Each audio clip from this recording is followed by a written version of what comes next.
Your Dog's Friend is a nonprofit 501c3 whose mission is to help keep dogs out of shelters by educating and supporting their humans. We promote positive method of training and behavior modification through stress-free methods. As part of that mission, we offer free webinars like the one you're about to watch. Subjects range from dog behavior, stress-free training, and other tools to help you understand your relationship with your dog. If you like the webinar, be sure to give us a thumbs up. Click the notification bell and subscribe to our channel. By subscribing, you'll be notified when future videos are posted.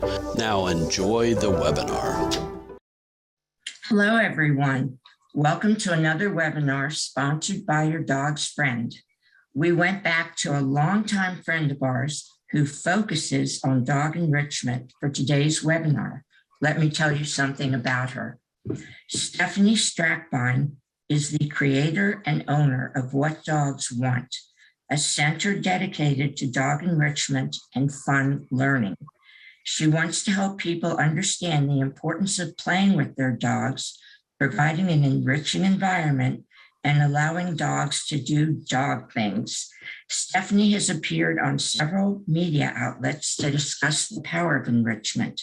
She has also worked with Dog TV to promote canine enrichment, even co-hosting an online doggy game night with Dog TV viewers challenging dog-human teams to complete fun activities at home. If you missed it, I'm sure you can probably find it on YouTube. Please put your questions in chat. We will get to them at the end. Hopefully we will get to all of them. And I, again, want to remind you that all of these webinars and some of our other free services are possible because of donations. So if you are inclined to donate, you can go to our homepage at yourdogsfriend.org, and in the upper right corner, you will see a donate icon that you can click on. We appreciate it if you do decide to do that. I know that we will all learn a lot today, me included. It's all yours, Stefanie. All right, thank you very much. And thank you very much for having me. I'm Stefanie. I am a certified family dog mediator, a canine behavior and enrichment specialist, and also the owner of the What Dogs Want Academy, which is an enrichment and learning center in Phoenix, Arizona. A lot of our clients refer to us as the Montessori School for Dogs. Our purpose is to provide fun, positive, educational activities that encourage dogs to engage in and explore their world. We started the academy in 2010. It was a small class. I ran it out of my house. We had 4 dogs, and now we have a 7,000 square foot facility and a student roster of more than 90 dogs that come every week. So it's great to see that enrichment as a concept has grown. People understand the importance, and they don't think we're just a fancy daycare. Like, this is, dogs have jobs to do. We have a bus, we can pick them up in the morning, they come to work for 5 hours, and then we take them home at the end of the day, and they're happy and tired. We send homework home with the parents so they can continue the fun and learning. It's a very cool thing. I would like to see more and more centers like this. I started What Dogs Want because of this guy. His name is Indy Jones, and he was at one of our county shelters. I was doing evaluations at the time for a rescue group and saw this cute fluffy guy with short legs, and he was in danger of being euthanized because he was listed as having behavior issues and the owners didn't have time. So we did an evaluation on him. He was very social and very silly, so we fostered him and he never left our house. I think all of Indy's behavior issues were because he didn't have enough enrichment in his life. He was a 10-month-old Corgi Sheltie mix. He needed to keep busy. He figured things out quickly. He needed to have some control over his world, some control over me, and be a huge part of my world. He was my first herding dog, and I've been smitten with them ever since. He taught me what enrichment really means. He created most of the games that we do at the academy. He was my evaluator when he was still around. He knew a dog that would be a good fit for us and who probably wouldn't enjoy that kind of environment. So it is my mission in life, my motivation in creating the academy to do right by him and keep learning more so we can help dogs who have different wants and needs have an equally enjoyable and fulfilled life. So enrichment, as I define it, is enhancement. And it is something that improves the quality of life. Animal enrichment is the process of providing captive animals with some form of stimulation to encourage natural behavior, which helps improve or maintain their physical and mental health. In the simplest sense, it's giving animals something to do so they're happy and healthy. What is enriching to one dog may not be enriching to another. So you do have to figure out what your dog's needs and wants are, what they like to do, and basically do more of that stuff. All right, so why is this important? It might be really hard to wrap your mind around this, but if you think about it, our dogs are captive animals. They're domesticated, but they are captive animals. And even though people will tell you their dogs are spoiled and they have their designer beds and designer clothing and expensive food, and that's all great, but are they happy and are their needs being met? How many pet dogs these days have abilities to make choices, to go exploring, to sniff freely, or do dog stuff, which encourages all of their natural behaviors and instincts that would make them happy? So dogs in the wild, they forage for food, they have to hunt, they stalk, they chase, they kill, they dissect, they tunnel, they dig, and they swim. Their days are filled with choices, freedoms, learning what works and what doesn't work for them. And when we started to selectively breed dogs, we kept a lot of these skills. We fine-tuned them and created dogs that helped us and would work alongside of us, performing very specific jobs to make our lives easier. Modern day dogs, their lives can be pretty sterile. They don't have many opportunities to make decisions or problem solve. They don't have a lot of autonomy, and most do not have jobs to do. Excuse me. Our natural dogs, natural behaviors, as the digging, the barking, and chasing, these dogs are often punished for doing these things at home when it's just an innate need.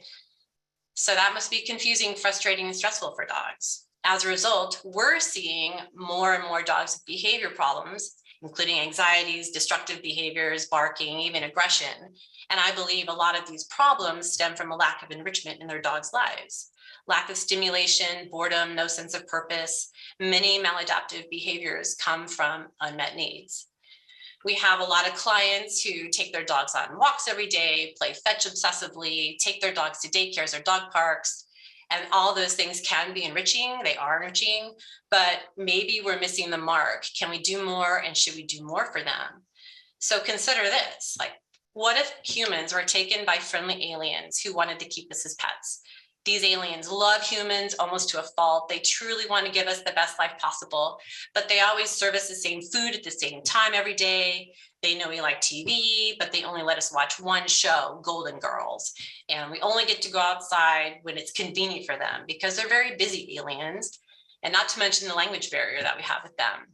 They're trying to give us what they think we want based on some research or other aliens' anecdotes about humans, but they're not really meeting our individual needs. And some people might think this life with aliens is pretty good. They don't have to make decisions. They don't have to figure things out. But personally, I like to be creative. I like to challenge myself. I want to eat pizza. I may not want sushi every day. I want to watch The Walking Dead. I don't want to watch Golden Girls. And I want to have bowling somewhere in my life. So we want choices, we want freedoms, we want a sense of purpose. Our favorite things make us happy and fulfilled. And dogs, I believe, as thinking, feeling, sentient beings, want the same thing. So dogs that are given opportunities to think and be creative and make choices and have some freedom, they're physically and mentally happier and healthier. They learn confidence and skills to deal with the world, what works, what doesn't work. This does not mean that you need to let your dog do anything they wish. They need and want structure and rules. They need us to help them and manage them and set them up for success in this world. But within the confines of living in a human-centric world, we need to find ways to let them make choices and find ways to let them be creative. We need to be creative about providing appropriate outlets for their drives and instincts that we bred them for. This is enrichment. What does your dog like to do? And do more of that. So there is an evolution happening. I'm seeing sniff spots are becoming popular. There are snuffle-mats everywhere. Everyone gives their dog food puzzles.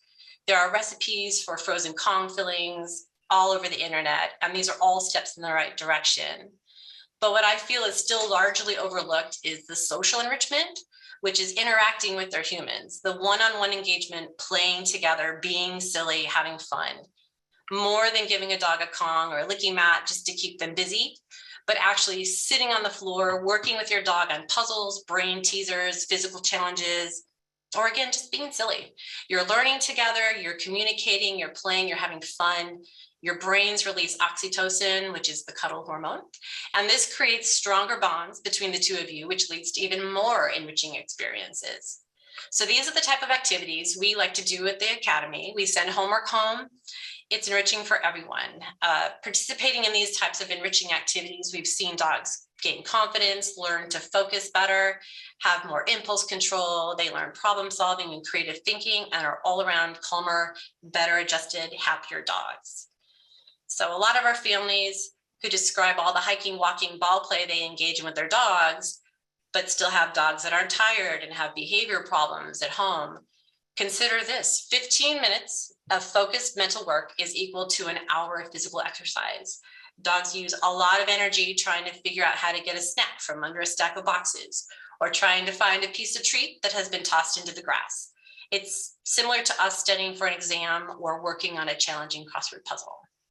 So, what are some activities you can do with your dog that will provide these opportunities? You can make a game out of almost anything, and just getting silly with your dog truly is enriching, mimicking their behaviors or tagging them and playing chase. But here are a few ideas and games that do not require extensive props. They're appropriate for all dogs and are easy and quick to do.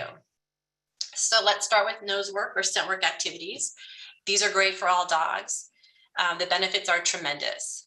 Engaging your dog's nose releases dopamine into their brains, which gives them a sense of peace and contentment. And I am going to switch screens here to show you my next little deal.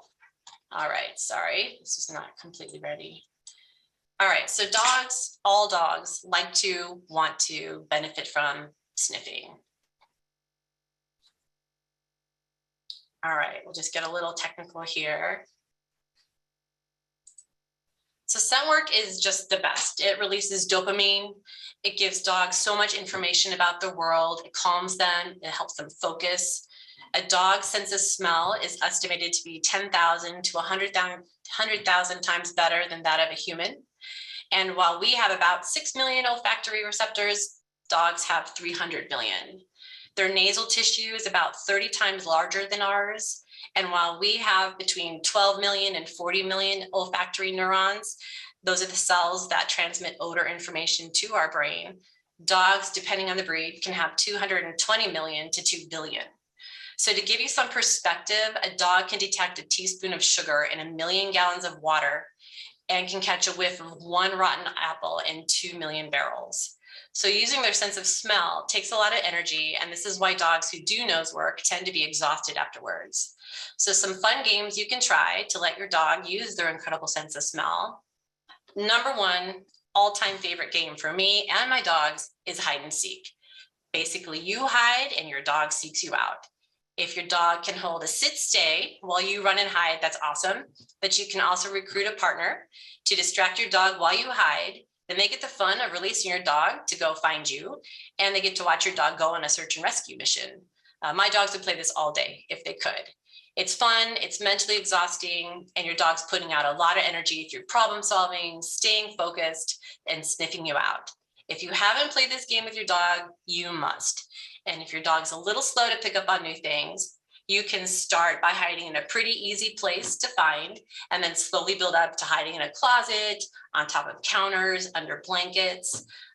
What I do now that my dogs are top level hide and seekers is I have them wait outside, and then my partner releases them in to come find me, and I go out another door. So I'm actually outside, and we can do that 5 or 6 times, and they're wiped out for the night. And it's just fun. Another thing I think everybody should do on the daily are various treasure hunts. And there's a lot of different ways to do it. Scatter feeding doesn't get simpler My dogs love this one too. Take a handful of kibble or special treats and toss it into the grass. My guys like shredded cheese. You can do it in home, in the room, and it's just fun. If you have dogs that are resource guarders, you can do it one at a time. I have 2 out of 3 of my dogs are resource guarders, and we don't have a problem with this game. So know your dogs, play accordingly to their rules. But generally, if the kibble is spread out far enough, you don't have issues, but know your dogs. Another fun thing is kibble bowling, where you're literally just flinging kibble or treats toward your dog or past your dog so they can hunt down each piece one by one. It's a great way to practice recall, because as they run out and grab the kibble, you can call them back to you. And then if they come immediately, they get rewarded with another kibble bowl. So that's a great one. This is a great one for shy dogs, fearful dogs who might be new to your home. You fling the treat and you're giving them permission to go away from you and still be rewarded. And eventually they will get closer and closer because you're kind of fun and relevant. So we like to do this a lot with the shelter dogs that we work with at the Academy. Treasure hunts are phenomenal too. Literally hiding treats around your yard and then releasing your dog to go find them. You can do it in your home. You can do it anywhere. And it's great. You can do one treat. You can do multiple treats.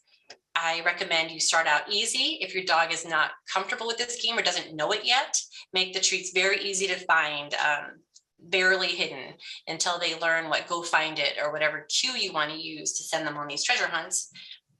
Then you can start making them harder. You hide something underneath furniture, behind a door, get creative, higher than your dog's head. All of that presents new challenges. They require new skills. So your dog's learning. These are tremendous.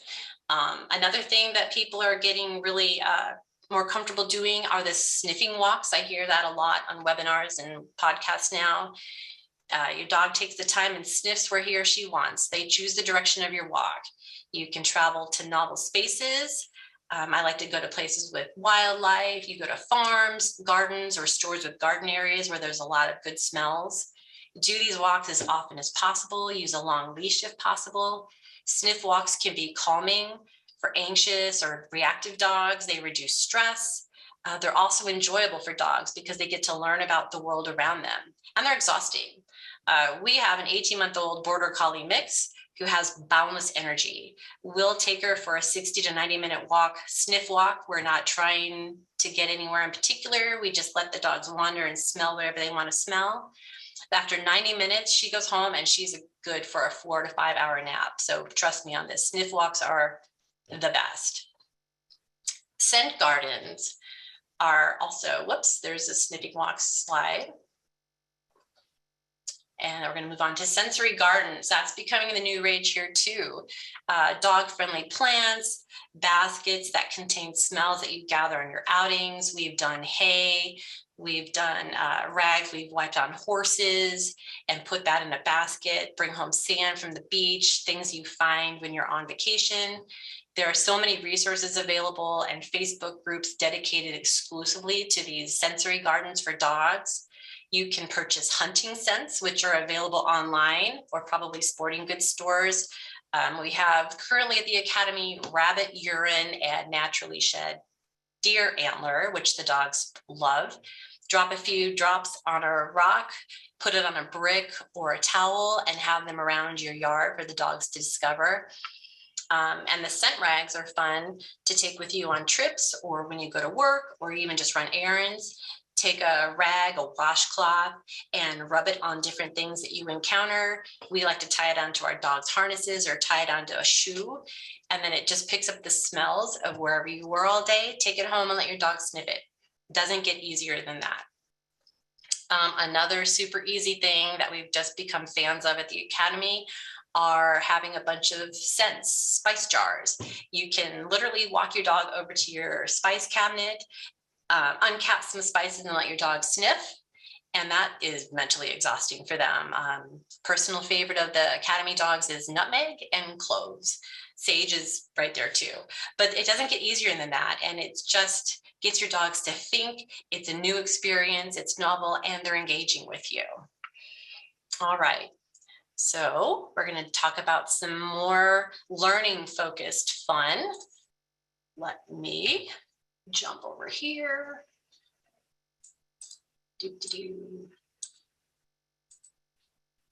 All right. So these are some of the games we do at the Academy. They are all dog tested, dog approved, simple to start, but easy to make more challenging as your dog learns skills and develops confidence at the game. I like them because you can have a dog who maybe isn't the brightest bulb, but he likes to have fun and is curious. There are ways he can have a really fun time at the game. But if you've got this high drive, super smart cattle dog, you can keep it fun for him too. So the first are, whoops, actually, we're not going to do this yet. Give me just a second.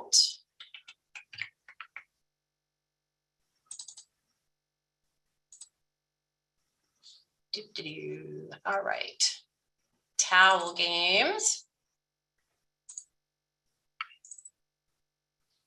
All right, so here is one of the kids at our academy. This is Ollie. Towel games are great. And right here, we're literally just dropping a piece of kibble on the towel, tiny little fold, and he needs to find it. Sounds simple, may not be simple for your dog. Some dogs go through the, oh, I don't see it, it must be gone. But this is where it encourages them to problem solve, use their nose. Once they figure that game out, after a simple fold, you can make it a more complicated fold. 2 times, 3 times, a roll, a twist. You can keep making the fold harder and harder. My dogs have played this 100 times and they still love it. It's still fun. It appeals to their foraging instincts, their feeding, they get to dissect. The more complicated you make that towel, they can kind of pull it apart. You can stop them if they try to eat the towel. We do have a handful of those. And if you kind of just encourage like, just sniff, use your nose, they get it and it's fun. So they will do that. All right, so that's the simple towel version. Here, Ollie's going to do a layered towel game. Kibble on the towel, put a second towel on top, a little more kibble, another towel. And this looks easy, but it's actually pretty complicated because if he digs too hard at the towel, it just bunches it up more and requires more skill. And he's a pro at this, but this is still challenging for him. He is a very high drive working dog. So when he starts school, we usually have him do this game for a good 10 minutes to kind of bring him down, get him ready to focus on other stuff that's happening. He never gets tired of it. He's ready to work and this is his job. He needs to find his kibble. Come on, Ollie, you've got to find this kibble right now. And he always likes to double check his work.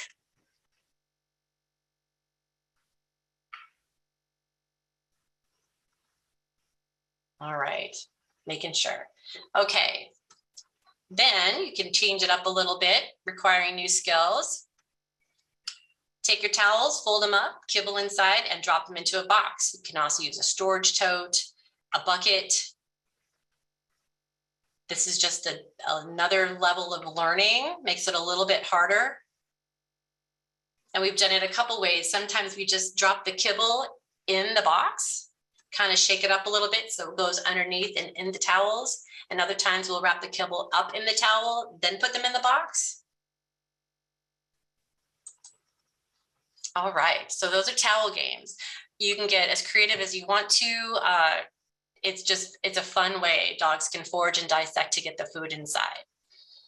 All right, next we're gonna do box games. Everybody gets all kinds of boxes, Amazon, online shopping, anything that you're thinking about throwing in the recycle bin, you can make an easy enrichment game out of that too. So let me jump to our box videos. Okay. Eat breezy, a pile of boxes. Just put them all out, throw some kibble inside and let your dogs search through the boxes for the kibble. Again, if you have a racehorse garter, you might want to separate them. These are my dogs and they work together really well. And you can start off putting kibble in every box to encourage the exploration, kind of get them familiar with the game. And then we kind of quickly move to only 1 or 2 treats in each box, so they really have to hunt. And that is another game they could play every day, all day. We do this one at the academy too, and the dogs love it. It's great for shy dogs. You can keep the kibble easy to find at a sideways box, just barely putting the kibble inside and build up to harder and harder challenges. All right, another one we like to do is stacked boxes. One of my girls is a professional. You start with 1 box, drop your kibble in 1 box, okay. Now with a new player, I would do this 4 or 5 times so they get the purpose of the game. Then you're going to put a box on the box and it goes in the top one generally. And it's a fun challenge to see how high they will go and still get the kibble out of the box. So here May is on her 4th box, kibble on the top, no problem. We've gone all the way up to 10 boxes, but I didn't want to make you watch videos of my dogs all day long. But she's fearless. She has done these games since she was a puppy, and she is most confident, just curious, fearless, fun, problem-solving dog. All right. Now my border collie mix, who plays, there she goes, is a little different. Jinx, here we're at 2. All good with 2 because she can still see inside the box. This is where it's fun to learn about your dog. There's 3. Okay, she can do 3. She looked inside and that was okay. She double checks to make sure she didn't miss any.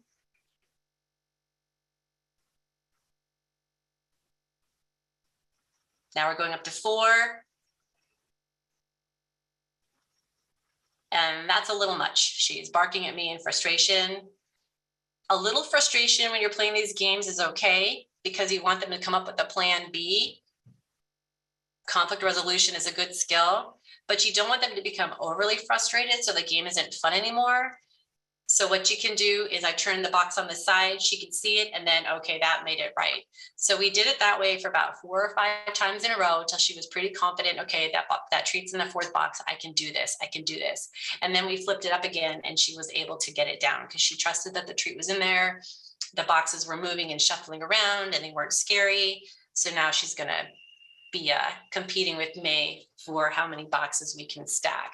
But we like this one too because it also builds confidence on top of being fun and teaching focus and impulse control and problem solving and creative thinking.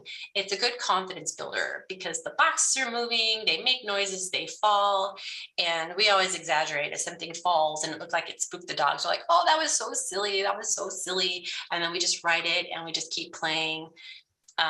When your dog feels like they've had enough, they'll let you know, and then that's when you end the game. I always end it on success. So in Jinx's case, if she didn't want to go into that top 4th box, then I would turn it on the side and let her take it that way, and then the game is over, and we'll try to make it harder next time.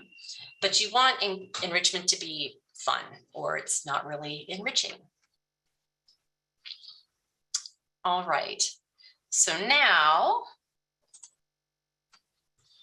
we're going to jump to some other things because a lot of you have probably heard of the towel games or the box games, but I just want to stress there's a lot of ways you can play it. And even if your dog's played it 100 times, it's still fun. You just have to be into it too, and they'll feed on your energy and just have fun with them. That's the key. You can't screw up enrichment if you're having a good time with your dog. All right.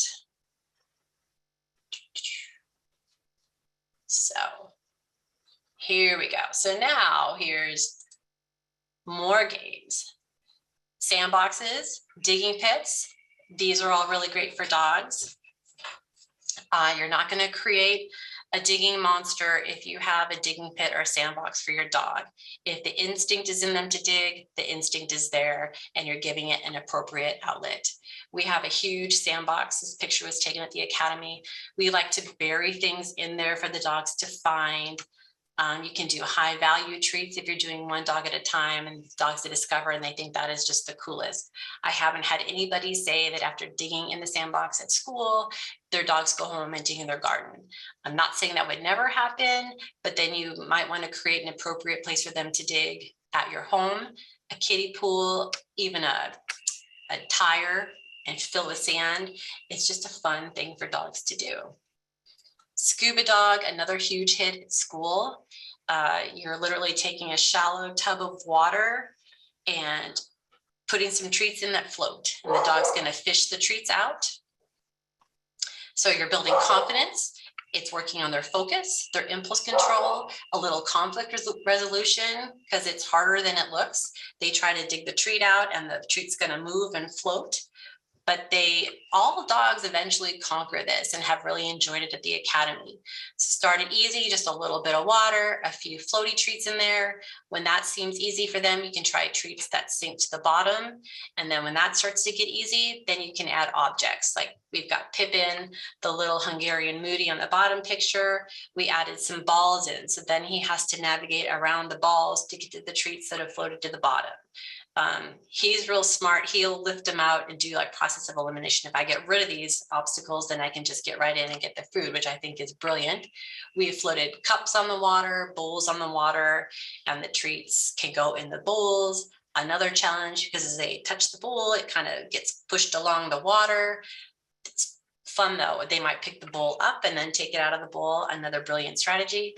It's just fun to see how your dog learns. And as they gain skills, what they try that's different. So scuba dog is a win-win. All right. I have got a few more things. This game we call Knock It Off. And what it is you take a pylon and you put a little smear of peanut butter. You can use cream cheese or wet dog food on the top of the pylon. And then you put various cups or containers over it. Here is Penny. So a little smear of peanut butter is up on the top of the cone, a little bucket on the top. And she has to figure out how to knock that bucket off to get to the peanut butter. That's pretty high level right there with the fish bowl. Usually we would start with a wide bowl or wide cup, so barely touching it makes it fall off, build up your dog's confidence. If they think it's pretty fun, I would do something easy 5 or 6 times and then add a slightly more difficult object to knock off. We've got the nesting buckets because it gives you some that are wide and go smaller and smaller and smaller. Those are perfect for this kind of game. And then we've got our handsome Kingston, who picks and chooses his games wisely, but he likes the peanut butter cone game too. With a little dog, we use like a little soccer cone, like the little tiny ones, little smear on there, and a little cup or bowl. This is a fun one. The key is just finding the right thing for your dog to want to access. So that bowl was pretty easy for Kingston, so now we're going to try the fish bowl with him. I like Penny in the background licking her lips like as she's waiting for her turn to go again. The tighter fitting it is to the pylon, obviously the harder it's going to be to knock off. And if it just gets to the point where they can't get it off or they seem like they're getting frustrated, then I take that off and put on something easier. Always end on success and keep it fun. You can try something harder next time, but I think it's really important for your dog to feel like, yeah, I did it. All right, cool. All right, we are also, oh, hey, I've got some cool video I forgot just from yesterday. So here is a very complicated scuba dog challenge. We put bowls and cups. And this little guy, Rue, who's actually quite timid, loved this game. Played it all day. And sometimes we put the kibble in the bowls, sometimes in the cups, and sometimes on the bottom. So everything would have to be removed or pushed out of the way. I believe he comes back.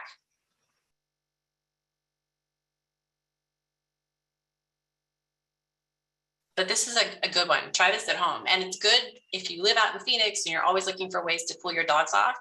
We have a supersized Scuba Dog 2. And we just put all kinds of various objects in a little pool outside. Most of the time the dogs will get in the water. There you go, there's Fran.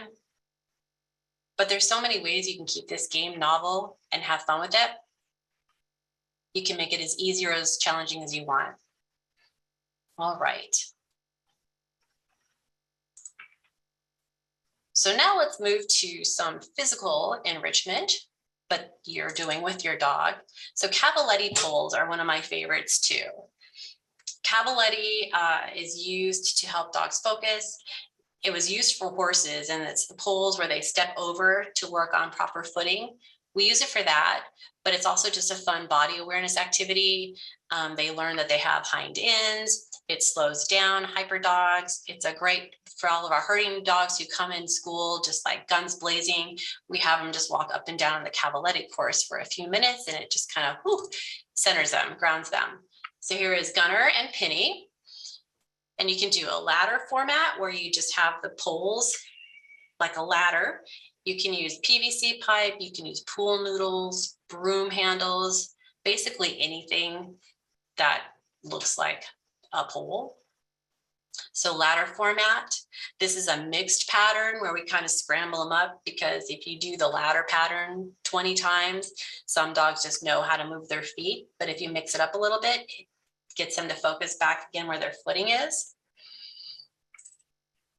I think this guy is Nacho. He's a really timid, new dog to our programs, having a hard time bonding with some people. So we just bring him out here on the cavaletti course, and he's gained a ton of confidence. He can do this. He's good. The whole time we're walking, I tell him he's a great boy. He's become very thoughtful with his footing. This has been a game changer for him, but it's fun too. I think walking over it with them is key. So when we first started, I had to have him on a leash because he was not focused. He didn't necessarily want to be doing something. And after just a few seconds, I was able to drop the leash, and he thought it was really cool to walk back and forth. And then I didn't even have to walk over with him. I waited, called his name, and he loves it. All right. Okay, so another one we like to do is shredding games. Dogs like to dissect, take things apart. A lot of us have dogs or know dogs who like to de-stuff toys. So what we've started doing is giving them an outlet for shredding. And again, we haven't had any parents talk about their dogs coming home and shredding stuff. So here's Briggs. He is working on shredding toilet paper and a roll of paper towels that we have on a dowel. We are not letting him eat the paper. He's actually pretty cool, because as he's ripping and tearing, I see him spit the paper off to the sides, and then we try to collect it. But we put little pieces of kibble. I don't know if you can see in the video, I think so. Little pieces of kibble inside the layers, and their goal is to peel the toilet paper or paper towels to get to the kibble. This is another one almost everyone loves. Let's see, here's another guy. This is Drew. He's a little mini Malinois. Paper towel and toilet paper.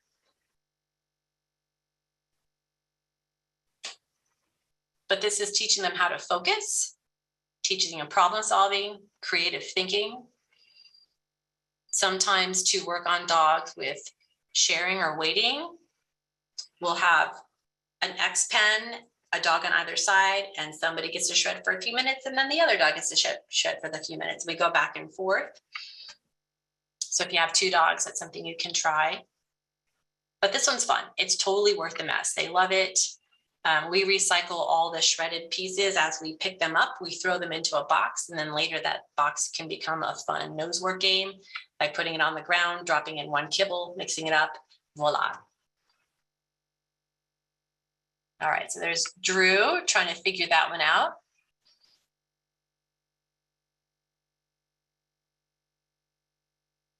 But this little guy has a lot of energy, and this is really getting him to think, slow down. I like to see how thoughtful he is. He's not just destroying the toilet paper. It's pretty cool. And then we've got our star student, Melvin. He's been with me since he was 6 months old. So I've had him in my class for, gosh, 7 years now.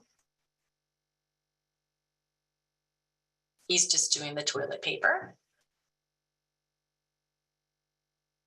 But he's got his method too. So this is a good one. I highly recommend. All right, to go along with the shredding instincts, some trainer friend of mine suggested we try a head of lettuce. This is a big hit. So Cheese, our bulldog, thought it was close enough to a ball where it was really cool. It's okay if they eat lettuce. Most of them didn't. They just thought the shredding was really fun.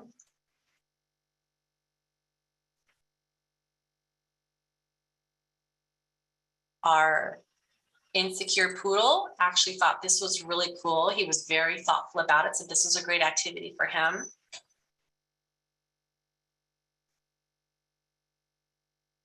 And I like that he's just ripping apart with purpose. He rips off the leaves, tosses them aside like he's going for the middle, even though there's nothing in there except for more lettuce. But he thought this is great. And then our Great Dane Gunner. First, he wasn't sure what to do with this. So I wasn't sure that the dogs would really go for this, but most of the dogs who come to the academy thought this was pretty cool. All right.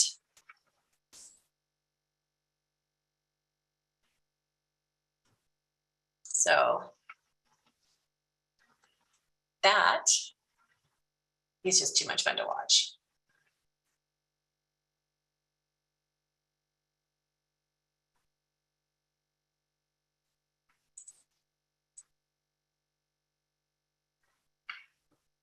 All right, so let me get rid of Gunner. And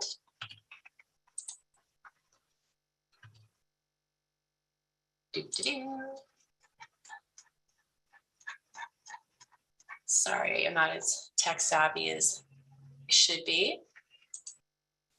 But that should get you started on some fun games to do with your dog.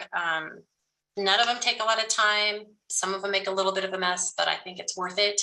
I think your dogs really want to sit and engage and be with you.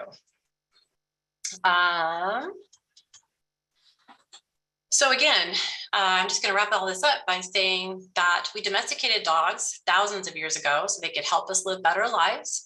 They help us hunt, move livestock, kill vermin, protect our families, livestock, served as alarms, and they had jobs to do. Most of our dogs don't have jobs to do anymore or ways to keep mentally engaged, even though this is still in their genetics. Now it's our turn, I feel, to provide enriching environments and opportunities for our dogs to live better lives. It's our responsibility as humans to do this for them, to not create these environments, I feel is almost unethical.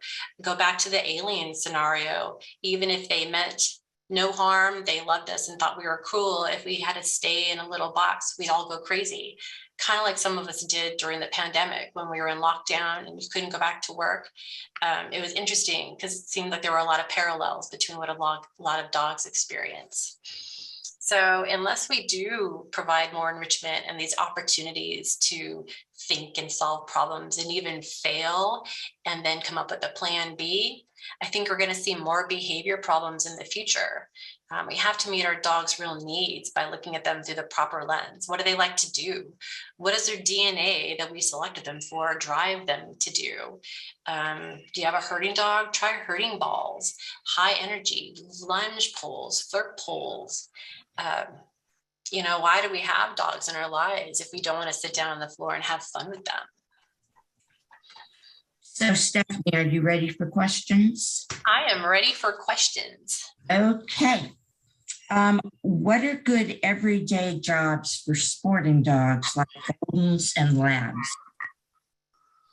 I'm sorry, what are good games for sporting dogs? Yep, good everyday jobs, games. Okay, everyday jobs. Well, we have quite a few. You saw Penny. Penny's issue is she's so high drive. The Weimaraner is helping her focus. So the towel games are really good. You can keep pulling her back in and get her to focus on the towel games, finding the kibble, toys. A lot of the sporting dogs like to work for toys, which is fine. You can put a toy in a box or a toy wrapped in a towel, that kind of thing. So we work on that. That's a lot of mental focus for them, which is going to tire them out. Lure pulls are really fun. Flirt pulls, where it looks like a giant cat toy for dogs.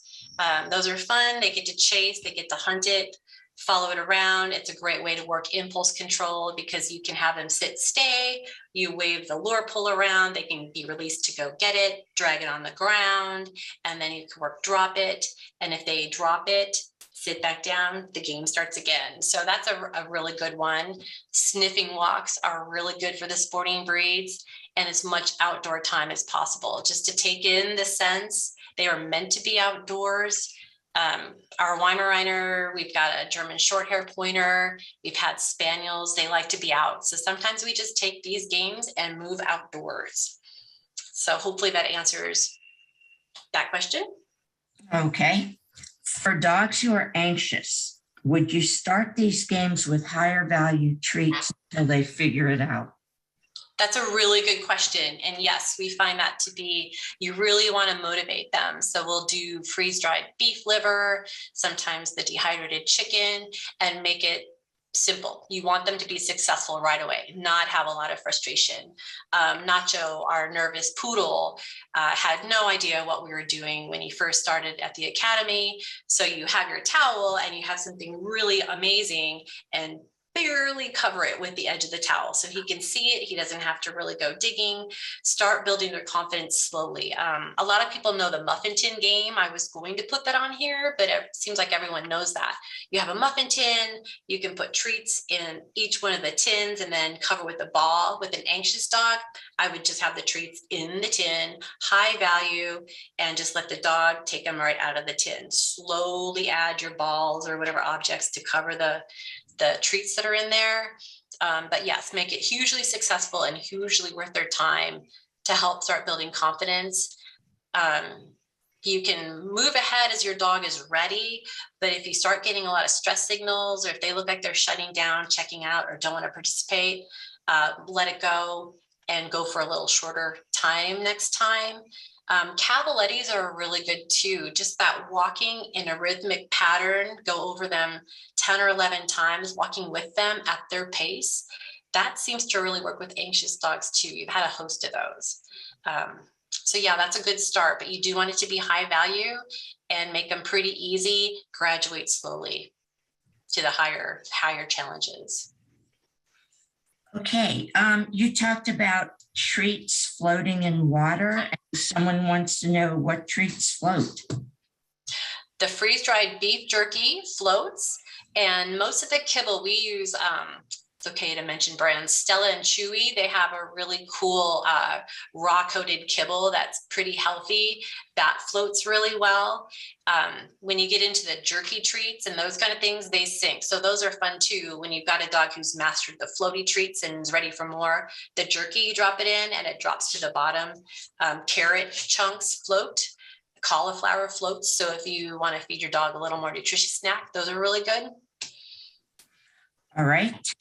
Somebody else wanted to know, where is the kibble in the rolls of paper? Tucked into, so you have your toilet paper roll tucked into the layers. And when you start, I have it so it sticks out. So when they barely start to pull it out, okay, I get it. Now there's something about this. The toilet paper will move, and then you can bury it further and further in. So they have to pull harder to get to the kibble. Melvin, our little Jack, the last toilet paper guy I showed you, we push him all the way in there, one kibble, and he'll unroll the entire roll of paper to get to it. So they're kind of nestled in the layers of the roll of toilet paper or paper towels. Carol has a golden doodle who loves hide and seek, and she's trying to think of other things that would satisfy the golden and the doodle parts of him or her. And I don't know, every dog's an individual, so. They are. We have a lot of golden doodles in our program. They really like the towel game. And there's so many variations you can do with that. My information is on the screen that you're seeing, the big one. If any of you guys want specific ideas for your dog, please feel free to email me. I'm happy to help you. But in general, the golden doodles are like anybody else. Some of them are kind of nervous with movement or unexpected things. So the box games, once we start the stacking boxes, that makes them a little nervous. But that's when we just maybe do the one box on its side, the treat's right there. It's not like a big challenge to stick your head in there. Do that 5 or 6 or 7 times, a couple of days in a row, then start slowly building the challenge. But the golden doodles love that kind of stuff. A lot of them like the shredding games. I don't know if that's the golden retriever maybe, or the poodle, but try some of these because again, like Deborah said, they're all different and you might be surprised by what your dog enjoys. It's not, specifically bred for that. But I would say any of those searching, foraging games, they should really enjoy. Scuba dog too, the golden and the dog, they all like the scuba dog. So try that one. You talked about purchasing scents like hunting smells to create a scent garden. Mm-hmm. Can you talk more about that and where they can buy scents?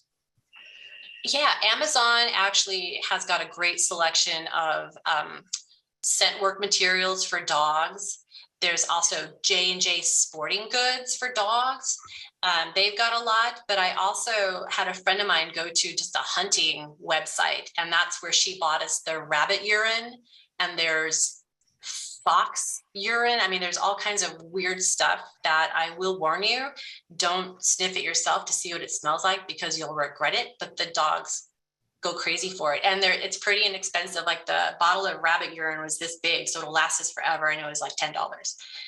It's funny how much they like those really novel, woodsy animal smells because they probably don't get to smell them very often, but maybe it taps into something in their genes. I don't know. The rabbit urine one is the favorite right now. Everybody tries to rub on the bottle of the rabbit urine, but they're pretty easy to find. Google will probably send you to Amazon. That's the easiest and quickest.